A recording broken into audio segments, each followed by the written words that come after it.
மதிப்புக்கும் எனது அன்புக்கும் உரிய செய்தியாளர்களே, தொலைக்காட்சி ஊடக நண்பர்களே, வணக்கம். மறுமலர்ச்சி திராவிட முன்னேற்றக் கழகம் சரியாக குறிப்பிட்டு சொன்னால்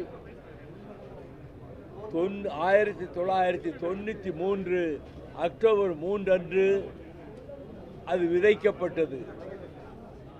ஆனால் மே 6ஆம் தேதி தான் கட்சிக்கு பெயரும் கொடியும் நிர்மாணிக்கப்பட்டது. மறுமலர்ச்சி திராவிட முன்னேற்ற கழகம் என்ற பெயரும், அண்ணா வருங்காலத்தில் இந்த கொடியிலே சிவப்பு வண்ணம் அதிகமாகும் என்று சொன்னாரே, அதை போல சிவப்பு, கருப்பு, சிவப்பு அந்த கொடியும் மே 6ஆம் தேதி அன்று சங்கரதாஸ் சுவாமிகள் அரங்கத்திலே அறிமுகப்படுத்தப்பட்டவர். லட்சோபலட்சம் பேர் வந்தனர். ஏப்ரல் 16 எழுச்சி பேரணியை இந்த சென்னை மாநகர வரலாற்றில் அதற்கு முன்பும் எந்த கட்சியும் நடத்தவில்லை, அதற்கு பின்பும் எந்த கட்சியும் நடத்த முடியவில்லை. மாலை 3 மணிக்கு தொடங்கிய ஊர்வலம் மறுநாள் காலை பொழுது விடிந்து சூரியன் எழுந்து 6:45 மணிக்குத்தான் ஊர்வலம் முடிவுற்றது. நான் பேசும்போது விடிய காலம் 7 மணி. லட்சக்கணக்கில் ஒவ்வொரு லாரியிலே 80 பேர் 90 பேர் அப்படி வந்த லாரிகள் மாத்திரம் 4000 லாரிகளுக்கு மேலே இருக்கும். ஆக அலை புரண்டு கடல் பொங்கி எழுவது போல் மறுமலர்ச்சி திராவிட முன்னேற்ற கழகத்திற்கு திராவிட இயக்க சிந்தனையாளர்களும் அண்ணாவின் மீது உண்மையான பற்று கொண்டவர்களும் வந்தார்கள். ஆனால் அந்த தேர்தலில் தோற்று போனவுடன் திமுக கழகத்திலே இருந்து வந்தவர்களிலே பலர் திரும்ப சென்றார்கள். நான் யாரையும் விமர்சிக்கவில்லை. என்னோடு வந்தால் எம்எல்ஏ, எம்எல்சி, மந்திரி பதவி எல்லாம் கிடைக்காது. போராட்டம், இரத்த களரிகள், கண்ணீர், வியர்வை, இதைத்தான் நீங்கள் பார்க்க முடியும் என்று சொன்னேன். அதன்படி வந்தவர்கள்தான் தமிழ்நாடு பூராவிலும் இன்றைக்கு இருக்கிறார்கள். நேற்றைக்கு ஒரு பத்திரிகை தொகுதிகள் எவ்வளவு கொடுக்கப்படும் என்று எழுதுகிற போது திராவிட முன்னேற்ற கழகத்தையும், அண்ணா திராவிட முன்னேற்ற கழகத்தையும், காங்கிரஸ் கட்சியையும், இன்னொரு கட்சியையும், இவர்களெல்லாம் வலுவாக இருக்கிறார்கள், கூட்டணி என்ன செய்வது என்று யோசித்துக் கொண்டிருக்கிறார்கள். கம்யூனிஸ்டுகளும் மறுமலர்ச்சி திராவிட முன்னேற்ற கழகமும் ஆகிய சின்ன கட்சிகள் திகைத்துக் கொண்டிருக்கின்றன எழுதியிருக்கிறார்கள். அது அவர்கள் உரிமை.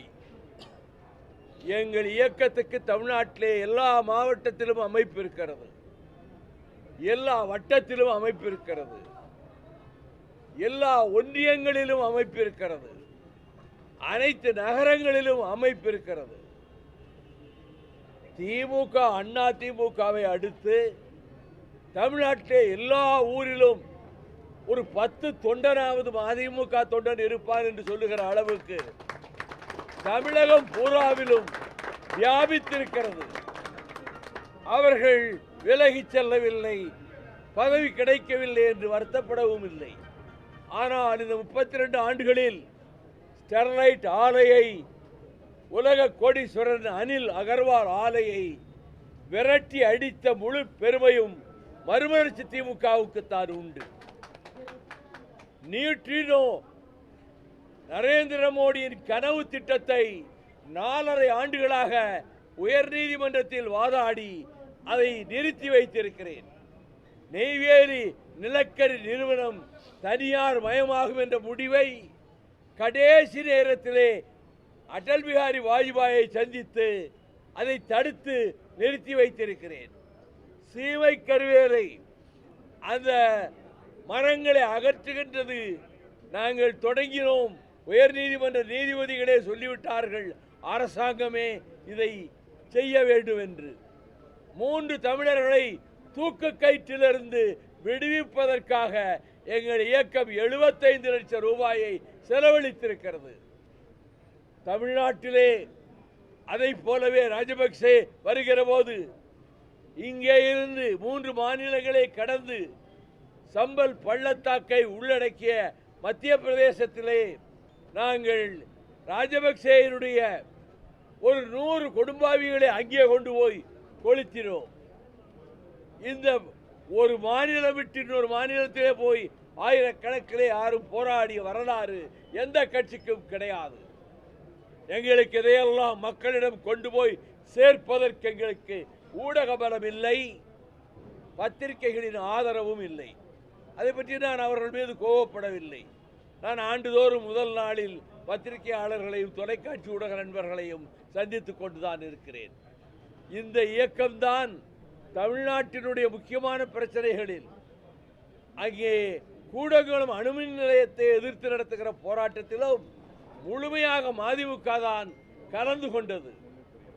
முல்லை பெரியாரை 8 ஆண்டு காலம் போராடி அதை லட்சக்கணக்கானவர்களை திரட்டி முல்லை பெரியாறு அணையை கேரளம் உடைக்க திட்டமிடுகிறது, அதை தடுப்போம் என்று தடுத்து நிறுத்தி முல்லை பெரியாற்றை பாதுகாத்து கொடுத்ததும் மறுமலர்ச்சி திமுக தான். மீனவர்கள் தாக்கப்பட்ட போதெல்லாம் அங்கேயே சென்று ராமேஸ்வரத்துக்கும் தங்கச்சி மரத்துக்கும் சென்று அங்கே உள்ளவர்களை ஊக்கப்படுத்தி இந்த மீனவர் பிரச்சனையை நாடாளுமன்றத்தில் அதிக முறை எழுப்பியவன் அடியேன் தான். ஆக தமிழகத்தினுடைய பொது பிரச்சனைகளில் மறுமலர்ச்சி திமுக ஈடுபட்டு நாட்டு மக்கள் நலனை பாதுகாப்பதற்காக செயல்பட்டது மட்டுமல்ல, ராஜபக்சே இந்தியா அரசு உட்பட 7 அணு ஆயுத வல்லரசுகளின் ஆயுதங்களை வாங்கி குவித்து அங்கே உள்ள லட்சக்கணக்கான தமிழர்களை கொன்று குவித்தும், அப்பாவிகள் ஆயுதம் ஏந்தாதவர்களை கொன்று குவித்தும், பல்லாயிரக்கணக்கான தமிழ் பெண்களை கற்பை சூறையாடியும் இந்த கொடுமையை எதிர்த்து கடுமையான போராட்டங்கள் தொடர்ந்து நடத்தியதும் மறுமலர்ச்சி திமுக தான். யுத்தம் மூண்ட நேரத்தில் நான் அன்னி காட்டுக்கே கடல் கடந்து சென்று 1 மாத காலம் பிரபாகரனோடு இருந்துவிட்டு வந்தேன். தமிழ்நாடு என்ற பிரச்சனை எது வந்தாலும் சரி, அதிலே முதல் சிப்பாயாக நிற்கிற கட்சி தமிழ்நாட்டிலே மறுமலர்ச்சி திமுக தான். அப்படி நாங்கள் தொடர்ந்து தமிழக நலன்களுக்காக எத்தனை ஊர்வலங்கள், எத்தனை மறியல் போராட்டங்கள், திருமுருகன் காந்தி நடத்திய அனைத்து போராட்டங்களுக்கும் எங்கள் தோழர்கள் தான் அதிகம் பேர் கலந்து கொண்டார்கள். இவையெல்லாம் நாங்கள் தமிழ்நாட்டிலே இந்த 31 வருட காலத்தில் சாதித்த சாதனைகளாகும். விபி சிங் என்னை அமைச்சராக்க சொன்னார். ஒரு காலம் ஏற்க மாட்டேன் என்றேன். 98 அடல் பிகாரி வாஜ்பாய் சொன்னார் மந்திரி சபையிலே சேருங்கள் என்று. ஒரு காலம் மந்திரியாக எனக்கு விருப்பமில்லை என்று சொன்னேன். 99 மீண்டும் வாஜ்பாயும் அத்வானியும் 2 பேர் கொண்டு நீங்கள் எங்கள் கேபினட்டிலே வந்தே ஆக வேண்டும் என்றார்கள். குருமூர்த்தியும் அங்கே வந்து சேர்ந்திருந்தார். நான் ஒரு நாளும் அமைச்சராக மாட்டேன், எங்கள் கட்சியிலே ஒரு 2 பேருக்கு மந்திரி கொடுங்கள் என்று கண்ணப்பனுக்கும் செஞ்சி ராமச்சந்திரனுக்கும் அமைச்சர் பதவி வாங்கி கொடுத்தேன்.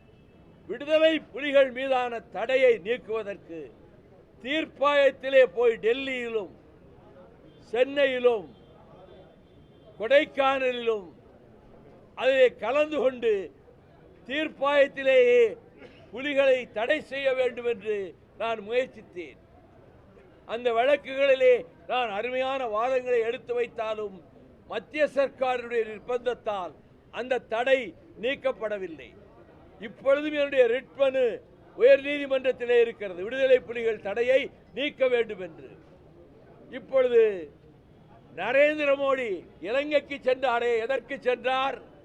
ராஜபக்சே கொடுக்கிற பாயாசத்தையும் புட்டுவையும் சாப்பிடுவதற்கு போனாரா?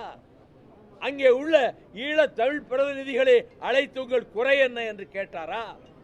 இந்த மீனவர்கள், தமிழக மீனவர்கள் நாள்தோறும் கொல்லப்படுகிறார்களே, படகுகள் பறிக்கப்படுகின்றனவே, இதற்கு ஒரு முற்றுப்புள்ளி வைக்க வேண்டும் என்று அங்கே பேசினாரா? அல்லது தமிழர்களினுடைய உரிமை கோரிக்கையை பரிசீலிக்க ஒரு சர்வதேச குழுவை அமைத்து அதற்கு பிறகு ஒரு பொது வாக்கெடுப்பு நடத்த வேண்டும் என்ற நான் முதலில் பெல்ஜியத்திலே எடுத்து வைத்த கருத்தை அவர் ஆதரிக்க தயாரா? ஆகவே தமிழர்கள், ஈழத் தமிழர்கள், தமிழ்நாட்டு மக்கள், விவசாயிகள் பிரச்சனைக்காக நான் 6000 கிலோமீட்டர் மொத்தம் தமிழ்நாட்டிலே நானும் தோழர்களும் நடந்திருக்கிறோம். அந்தந்த ஊர்களிலே ஜாதி சண்டை கூடாது, மதச்சண்டை கூடாது என்று பிரச்சாரம் செய்ததோடு இந்த மதுவையும் ஒழிக்க வேண்டும் என்ற பிரச்சாரத்தை தமிழகம் பூராவிலும் செய்துவிட்டு வந்திருக்கின்றேன். ஆக மறுமலர்ச்சி திமுக உண்மையான மறுமலர்ச்சியை திராவிட இயக்கத்திலே உருவாக்கி கொடுக்க வேண்டும் என்ற உறுதியோடு, உத்தரவாதம் தருகின்ற உணர்வோடு நாங்கள் போராடி கொண்டிருக்கிறோம். இந்த இயக்கம் இன்றைக்கு என்னோடு இருக்கக்கூடியவர்கள் எந்த சோதனையிலும் அவர்கள் என்னை விட்டு விலகவில்லை. 1-2 பேருக்கு இங்கே இனிமேல் நம்ம கடை விற்காது என்று கருதிய ஒரு சில பேர் வெளியேறி சென்றார்கள். வாழ்க அவர்கள். நான் அவர்களை குறை சொல்லவில்லை. ஆனால் என்னோடு இருப்பவர்கள் எல்லா தியாகத்துக்கும் தயாராக, முத்துக்குமார் உள்ளிட்டவர்கள் 19 பேர் தீக்குளித்தார்களே, அதிலே 12 லட்சம் ரூபாய் அந்த குடும்பங்களுக்கு மறுமலர்ச்சி திமுக சார்பிலே நான் கொடுத்திருக்கின்றேன். எல்லாம் தோழர்கள் நிதி வசூல் செய்து 500, 1000 என்று நிதி வசூல் செய்து கொண்டு வந்த பணத்தை இதற்கு செலவழித்திருக்கிறேன். இப்பொழுது 32வது ஆண்டிலே நாங்கள் பிரவேசிக்கிறோம். அரசியல் நிலைமை எரிமலை போல் கொதிக்கிறது. இந்துத்துவ சக்திகளும் சனாதன சக்திகளும் இந்தியாவை ஒட்டுமொத்தமாக கவர்ந்து கொண்டு ஒரே இந்தியா, ஒரே கட்சி, ஒரே கொடி, ஒரே சின்னம் என்ற நிலைமைக்கு கொண்டு வருகிறார்கள். எல்லோருக்கும் அவர்கள் ஒரே மதம் என்று சொல்வதோடு மட்டுமல்ல, ஒரே கலாச்சாரம்.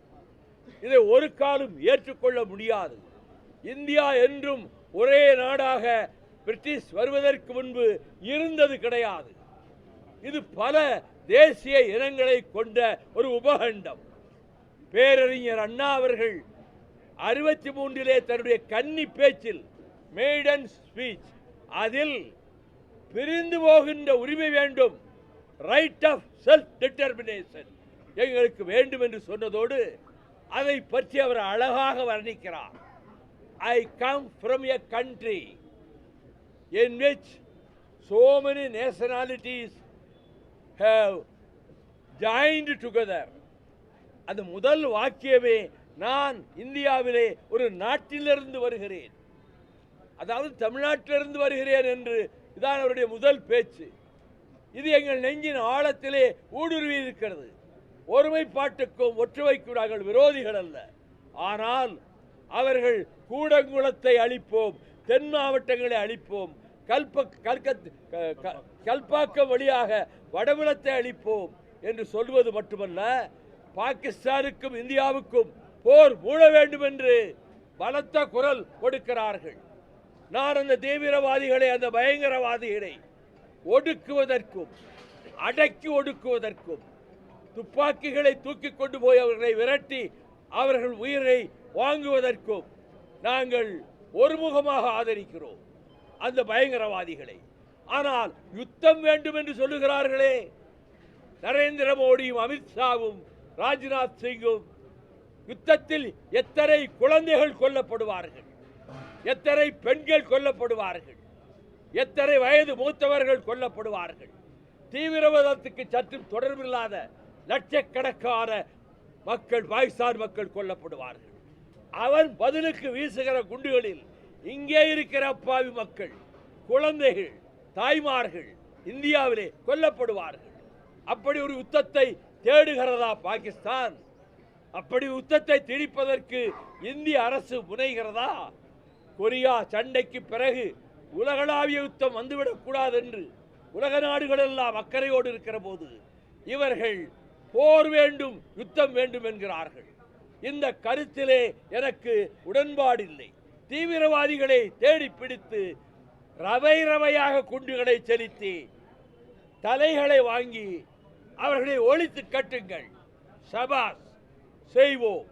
ஆனால் அப்பாவி முஸ்லிம்கள் என்ன செய்தார்கள்? அவர்கள் மீதமிருந்த தமிழர்களை, இந்தியர்களை பாதுகாத்து கொண்டு போய் வீடுகளிலே வைத்து காப்பாற்றினார்கள். ஆகவே போர் கூடாது என்பது என்னுடைய கருத்து. யுத்தம் வரக்கூடாது, இரு நாடுகளும் அழிந்து போகும் என்பது என்னுடைய கருத்து. தீவிரவாதிகளை ஒடுக்குவதற்கு, பயங்கரவாதிகளை ஒடுக்குவதற்கு எடுக்கின்ற முயற்சிகள் அனைத்தையும் பாராட்டி ஆதரிக்கிறோம். இதுதான் இந்திய அரசியல் நிலைமையில் இந்த போர் மேகங்கள் சூழ்ந்திருக்கின்றனவே, இது பெரும் பயத்தை தருகிறது. அதே நேரத்தில் இந்தியையும் சமஸ்கிருதத்தையும் திணித்துவிட வேண்டும் என்று ஒரே மொழி என்று சொல்லுகிறார்கள். அந்த இந்தியை இப்பொழுது நாம் மட்டும் எதிர்க்கவில்லை, கேரளம் எதிர்க்கிறது, கர்நாடகம் எதிர்க்கிறது, மராட்டியம் எதிர்க்கிறது, பஞ்சாப் எதிர்க்கிறது. இன்னும் பல மாநிலங்களிலே அதை எதிர்க்கக்கூடிய சூழ்நிலை தன்னாலே உருவாகும். திராவிட மாடல் ஆட்சி நடத்துகின்ற முதலமைச்சர் மாண்புமிகு தளபதி மு.க. ஸ்டாலின் தலைமையில் புதிய புதிய திட்டங்களை தமிழ்நாட்டிலே கொண்டு வந்து மக்களின் ஆதரவை முன்னை விட அதிகமாக பெற்று வருகிறார்கள். ஆக மக்கள் நலனே நம்முடைய நலன் என்று இயக்கம் பாடுபடும். தமிழகத்துக்கு ஒரு ஆபத்தென்றால் தமிழக மீனவர்கள் தினந்தோறும் பிடிக்கப்படுகிறார்கள், சுடப்படுகிறார்கள், படகுகள் இழுத்து கொண்டு போய் உடைக்கிறார்கள், நன்கிருக்கிற படகுகளை ஏலம் விட போகிறார்கள். நாம் இருக்கிற பிரஜைகள், குடிமக்கள் இந்தியாவின் குடிமக்கள் அல்லவா? எங்கள் வரிப்பணத்திலும் தானே நீ பட்டாளத்துக்காரனுக்கும் போலீஸுக்கும் சம்பளம் கொடுக்கிறாய், எங்கள் பணமும் அதிலே இருக்கிறது அல்லவா? எனவே மத்திய அரசு அங்கே பரிவார் கூட்டம், இந்துத்துவா கூட்டம் ஒரு மாநாடு போட்டார்கள் வாரணாசியிலே. அதிலே ஒரு பிரகடனம் வெளியிட்டிருக்கிறார்கள். இனிமேல் பாரத் என்றுதான் இந்தியா அழைக்கப்படும். இந்தியா என்ற பெயரே இனி இருக்கக்கூடாது. முஸ்லிம்களும் கிறிஸ்தவர்களுக்கும் ஓட்டுரிமை கொடுக்கக்கூடாது. அவர்கள் இந்தியாவிலே இருந்து வெளியேற்றப்பட வேண்டும். இந்தி மொழியும் சமஸ்கிருதம் மட்டும்தான் ஆட்சி மொழிகளாக இருக்க வேண்டும். அது இப்படி சில கொடூரமான சரத்துக்களை கொண்ட பிரகடனத்தை அவர்கள் வாரணாசியிலே நிறைவேற்றிவிட்டு தலைநகரின் டெல்லி இருக்கக்கூடாது, வாரணாசி தான் அவர்களுடைய மதகேந்திரம்தான் தலைநகராக இந்தியாவுக்கு இருக்க வேண்டும். அதுவும் அந்த பிரகடனத்திலே இருக்கிறது. ஆக ஒருமைப்பாடு கேள்விக்குறியிலே தொங்கிக் கொண்டிருக்கிறது என்பதுதான் என்னுடைய கருத்து. நாடாளுமன்றத்தில் இந்திக்காரர்கள் கூச்சல் எழுப்பிய போது ஒரு எம்பி சகட்டு வேலைக்கு எதிர்க்கட்சிகளையும் காங்கிரஸையும் கம்யூனிஸ்டுகளையும் மற்ற மதிமுக போன்ற கட்சிகளையும் தாக்கி பேசிய போது ஒரு குரல் கூட எதிர்க்கட்சி வரிசையிலிருந்து எழவில்லை. நான் தாங்கிக் கொள்ள முடியவில்லை. நான் இந்திய எதிர்ப்பு போராட்டத்திலே இருந்து வடித்தெடுக்கப்பட்டவன், சிறை சென்றவன், அரசியல் சட்டத்தை தெரு வீதியிலே போட்டு கொளுத்திவிட்டு பார்லிமெண்ட்டுக்குள்ளேயும் நான் அரசியல் சட்டத்தை தான் கொளுத்தினேன் என்று சபை நடந்து கொண்டிருந்த போது, சங்கர் தயாள் சர்மா சேர்மனாக இருந்த போது நான் சொன்னேன். யாரும் எதிர்க்கவில்லை, இந்தி வெறியர்கள் கூட. ஆனால் இம்முறை அவர்கள் இந்தி பேசாத மக்களை திட்டி தீர்த்த போது அந்த எம்பி ஒரு 3/4 மணி நேரம் நான் பொறுத்து கொண்டிருந்தேன். அதன் பிறகு இவருக்கு ஆங்கிலம் தெரியாது, இந்தியிலே நம்ம எல்லோரையும் திட்டுகிறார் இந்த எம்பி, இவருக்கு சரியான பதிலடி கொடுக்க வேண்டும் என்று. என்ன பேசுகிறாய் நீ, என்ன உளறுகிறாய் நீ என்று சொன்னபோது அவன் திகைத்து விட்டான். என்ன வேற ஏதோ சத்தம் வருது என்ன. நான் ஆங்கிலத்திலையும் பேசல, தமிழ்ல இது இந்தியிலையும் பேசல, ஹிந்தி தெரியாது. எவரோ பேப்பரில் எழுதியிருக்கிறான் ஹிந்தி வைகோவுக்கு தெரியும்னு சொல்லி. தெரியும், 4 வார்த்தை தெரியும். ஏக் டாக்ஸி, ஒரு டாக்ஸி வேணும்னு டாக்ஸி ஸ்டாண்டுக்கு ஃபோன் பண்ணுவேன். 2 நம்பர் மீனாபாக், என்னுடைய வீடு மீனாபாக்கில் இருக்கு, அங்கே வா. பிறகு இன்னொரு வார்த்தை என்ன, அவன் அவசரப்பட்டு வேற பக்கம் போயிட்டான், பஸ் பஸ் பஸ் பஸ். அப்போ பஸ்லாம் நிறுத்து, நேரா போகணும்னா சாரா சாரா சாரா இந்த 6 வார்த்தை தவிர இந்த குதிரைக்காரன் பாஷை எனக்கு தெரியாது. அதை நான் சொன்னேன். அவன் இன்னும் அதிகமாக கூச்சலிட்டான். ஏன் கூச்சலிடுகிறாய்? தமிழ்நாட்டின் பக்கம் வந்து விடுவாயா? நீ வந்து பத்திரமாக நீ திரும்பி போய் விடுவாயா என்று சொல்லிவிட்டு அவன் இந்தியிலே தானே தாக்கி பேசினான். நாம் தமிழிலே தாக்கி பேசுவோம், உலக முதல் மொழியிலே என்று சொல்லி எப்பக்கம் வந்து புகுந்து விடும் இந்தி எத்தனை பட்டாளம் கூட்டி வரும் அற்பம் என்போம் அந்த இந்திதனை கண்ணன் கிளிபட நேரும் கட்டாய இந்தியை வெட்டி புதைப்போம் என்று குரல் கொடுத்ததற்கு பதில் சொல்ல முடியவில்லை. நிர்மலா சீதாராமன் அவர்கள் அமித்ஷா பக்கத்திலே உட்கார்ந்து இருப்பதால் தமிழ் தெரிந்த நிர்மலா ஏன் வைகோவுக்கு மறுப்பு சொல்லவில்லை என்று நினைப்பார் என்பதற்காக எழுந்து நீங்க பேசுறது தப்புனா, அம்மா நீங்க பேசுறது தான் தப்பு, அந்த ஆள் பேசுறாரே இந்திக்காரர் அது முழுக்க தப்பு, இதை நான் எங்க போனாலும் சொல்லுவேன் என்று சொன்னேன். ஆக நாடாளுமன்றத்திலும் நான் தமிழ் உரிமையை, திராவிட இயக்கத்தின் கொள்கைகளை, திராவிட இயக்கத்தின் லட்சியங்களை ஆழமாக பதிவு செய்திருக்கிறேன். 1655 தடவை நான் அந்த 18 வருஷத்திலே 20 வருஷத்திலே நாடாளுமன்றத்திலே பேசியிருக்கிறேன். அந்த 1250 பேச்சுக்களையும் தொகுத்திருக்கிறேன் ஆங்கிலத்திலே. அதே ஒரு சந்தர்ப்பம் வருகிற பொழுது டெல்லியிலே பெரிய தலைவர்களை எல்லோரையும் அழைத்து அங்கே வெளியிட வேண்டும் என்ற ஒரு கனவாகவே எனக்கு இருக்கிறது. பெரும்பொருள் செலவு ஆகும், அதையும் செய்ய முடியும், பதிவு செய்து வைத்துவிட்டு மறுமலர்ச்சி திமுக அண்ணாவின் கொள்கைக்கு பாடுபட்டது. மறுமலர்ச்சி திமுக இந்தி எதிர்ப்புக்கு தன்னை தத்தம் செய்தது. மறுமலர்ச்சி திமுக முல்லை பெரியாரை காப்பாற்றி கொடுத்தது. மறுமலர்ச்சி திமுக நியூட்ரினோவை உள்ளே வரக்கூடாது என்று தடை வாங்கியது. மறுமலர்ச்சி திமுக ராஜபக்சே மீது கருப்பு கொடிகளை வீசியது. மறுமலர்ச்சி திமுக 3 மாநிலம் கடந்து சம்பல் பள்ளத்தாக்கிலே போய் நாங்கள் 700 பேர் போராட்டம் நடத்தினோம். அப்படி ஒரு போராட்டத்தை ஒரு மாநிலத்திலிருந்து இன்னொரு மாநிலத்திலே நடத்தியதாக ஒரு சான்று யாராவது நிரூபிக்க முடியுமா? நாங்கள் தான் அந்த பெருமைக்கு உரியவர்கள். எனவே என்னுடைய தோழர்களும் நானும் தொடர்ந்து இதுவரை சொல்லி வந்த இந்த லட்சியங்களை வென்றெடுக்க, இந்த கொள்கைகளை வென்றெடுக்க நாங்கள் தொடர்ந்து இந்த தொடக்க நாளிலே 32ஆம் ஆண்டு தொடக்க நாளிலே வீர சபதம் ஏற்றுக்கொண்டு நாங்கள் பாடுபடுவோம் என்பதை இந்த நேரத்தில் வாழ்க வாழ்க தந்தை பெரியார் புகழ் வாழ்க, வாழ்க வாழ்க தியாகராயர், பிட்டி தியாகராயர், நடேசனார், தொரவாட் மாதவன் நாயர் புகழ் வாழ்க வாழ்க, அறிவாசான் தந்தை பெரியார் புகழ் வாழ்க, பேரறிஞர் அண்ணா புகழ் வாழ்க, முத்தமிழறிஞர் டாக்டர் கலைஞர் புகழ் வாழ்க, திராவிட இயக்கம் வெல்க, திராவிடம் வெல்க. இதோடு நிறுத்திக்கிறேன். பாகிஸ்தானியர்களை வெளியேற்ற வேண்டும் என்று மத்திய அரசு சொன்னாலும் இங்க இருக்கக்கூடிய திமுக மாநில அரசு தொடர்ச்சியா மத்திய அரசுக்கு எதிராக தான் செயல்படுறாங்க. இதுல ஒரு கடுமையான எதிர்வினைகளை முதலமைச்சர் சந்திப்பார் அப்படின்னு நடந்த பாஜக ஆர்ப்பாட்டத்தில் தமிழ் எதிர்வினையை பாஜக சந்திக்கும். இங்கே உள்ள 18 கோடி முஸ்லீம்களும் இந்த மண்ணின் மக்கள். அவர்கள் பாகிஸ்தான் பிரிந்தபோது நாங்கள் போக மாட்டோம் என்றவர்கள். காயிதே மில்லத்தவர்களுக்கு பாகிஸ்தான் முஸ்லீம் லீக், நம்முடைய முஸ்லீம் லீக் பணத்தில் 18 கோடி மிச்சம் இருக்கிறது, அது உங்கள் பங்குக்கு, இந்தியா பங்குக்கு வாங்குங்கள் என்று சொன்னபோது கண்ணியத்துக்குரிய காயிதே மில்லத் இஸ்மாயில் சாஹிப் ஒரு பைசா எங்களுக்கு வேண்டாம், நீங்களே வைத்துக் கொள்ளுங்கள் என்று சொன்ன நாட்டுப்பற்று மிக்கவர்.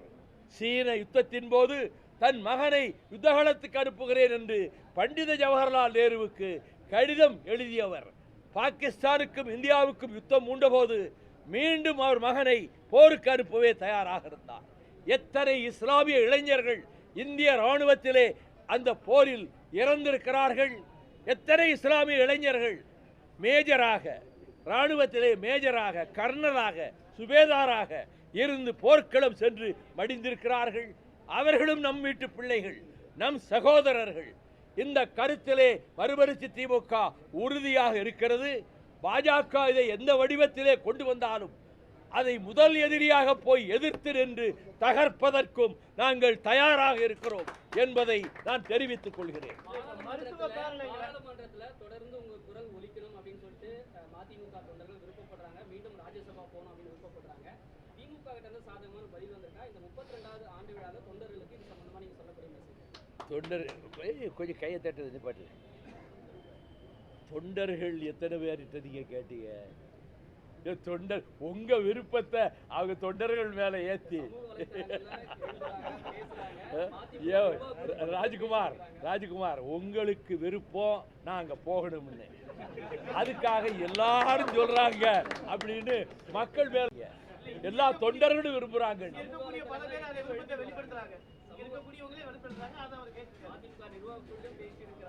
சமூக வலைதளம் எழுதிட்டு தான் வராங்க. அடுத்த மாசம் மீண்டும் போகணும் அப்படின்னு அமைச்சர் பதவி 2 தடவை கொடுத்த போய் நான் வேண்டாம் என்றவன். பிபிசி கொடுத்த போதும் வேண்டாம் என்றவன். ஜெயிலில் விட்டு வந்த உடனே நான் ஜெயிச்சு நின்றிருந்தா விருதுநகர் தொகுதியில் ஒரு 5 லட்சம் ஓட்டு வித்தியாசத்தில் ஜெயிச்சிருப்பேன். அப்போ கூட நாமே நிற்கணும். இந்த சிப்பிப்பாறை ரவிச்சந்திரன் நிறுத்தினவன். எனக்கு லட்சியங்களும் கொள்கைகளும் தான் உயிர். என்னுடைய 61 ஆண்டுகால அரசியல் பயணம், 30 ஆண்டுகள் திமுகவுக்கு பாடுபட்டேன். வெளியேற்றப்பட்ட பிறகு 32 வருடம், அந்த செப்டம்பரை அக்டோபரை சேர்த்தா 32 வருடம் மறுமலர்ச்சி திமுகவுக்கு பாடுபட்டிருக்கிறேன். 62 ஆண்டுகள் என்னுடைய பொது வாழ்க்கைக்கு 62 ஆண்டுகள், 27 முறை சிறைவாசம், 7000 கிலோமீட்டர் நடைபயணம். நான் கலந்து கொள்ளாத போராட்டம் எதுவும் கிடையாது. ஆகவே தமிழுக்காக, தமிழ் மொழிக்காக, தமிழ் அன்னையை பாதுகாப்பதற்காக, தமிழ்நாட்டின் உரிமைகளை, நதிநீர் உரிமைகளை காப்பதற்காக இப்பொழுது போராடியதைப் போலவே தொடர்ந்து போராடி கொண்டிருப்போம். ஒரு வருட காலம் என் உடல் நலம் மிகவும் பாதிக்கப்பட்டதால் நான் வீட்டை விட்டே வெளியே வராமல் வைத்தியம் செய்து கொண்டிருந்தேன். இன்னும் கூட முழுமையாக குணம் இல்லை என்றாலும் நான் கடமையை செய்ய வேண்டும் என்று இப்பொழுது திராவிட முன்னேற்ற கழகம் காஞ்சிபுரத்திலே நடத்திய அந்த மாநாட்டு கூட்டத்திலும் பேசினேன். அதை போலவே இப்பொழுது இந்திய எதிர்ப்பை பற்றி பேசிவிட்டு வந்தேன். அதை போலவே இப்பொழுது வெள்ளையன் வணிகர் சங்க பேரவையின் தலைவர் அவர்கள் நடத்துகின்ற கூட்டத்திலே போய் முந்தா நாள் பேசிவிட்டு வந்தேன். தொல் திருமா அவர்கள் நடத்திய விழுப்புரம் பொன்விழாவிலே 1 மணி நேரம் பேசினேன். விடுதலை சிறுத்தைகள் சீறி எழுந்தார்கள் என் பேச்சை கேட்டபோது. ஆக இயற்கை என் நாக்குக்கு கொடுத்திருக்கக்கூடிய சக்தியையும் எழுதுகின்ற சக்தியையும் நான் உயிரோடு இருக்கிற வரையிலும் மறுமலர்ச்சி திமுகவுக்காகவும் திராவிட இயக்கத்துக்காகவும் அண்ணாவின் கனவுகளுக்காகவும் நாங்கள் பாடுபடுவோம். அதிலே பெருமை கொள்வோம். எங்களை யாரும் எந்த குறையும் சொல்ல முடியாது.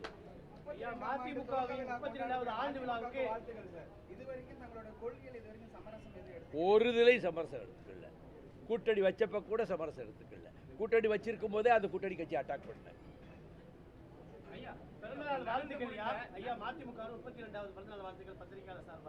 மகிழ்ச்சி. இப்போ உங்க கட்சியில இருந்து வெளியே போன மு கண்ணப்பனோ செஞ்சி ராமச்சந்திரனோ பல பேர் கவுன்சிலர் ஆயிருக்காங்க, எம்எல்ஏ ஆயிருக்காங்க. இங்க இருந்து வெளியே போய் பல பேர் காணாம போயிருக்காங்க. பல பேர் காணாம போயிருக்காங்க. அதையெல்லாம் ஏன் சொல்றோம்? நான் வெளியே போறவங்களை பத்தி ஒன்றும் சொல்றது இல்லை. அவங்க அப்படி நினைச்சா கட்சி நடத்த முடியாது. இருந்த மட்டுக்கு இருந்தாங்க. திரும்ப எம்எல்ஏ மந்திரி ஆக முடியாது, அங்கே போனால் ஆகலான்னு நினைச்சவங்க விலகி போனாங்க.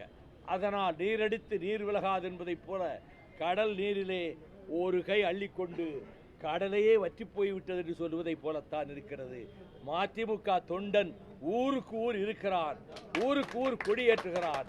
நாங்கள் அழைக்கிற அழைப்புக்கெல்லாம் அவன் போராட்டத்திலே வந்து கலந்து கொள்கிறான்.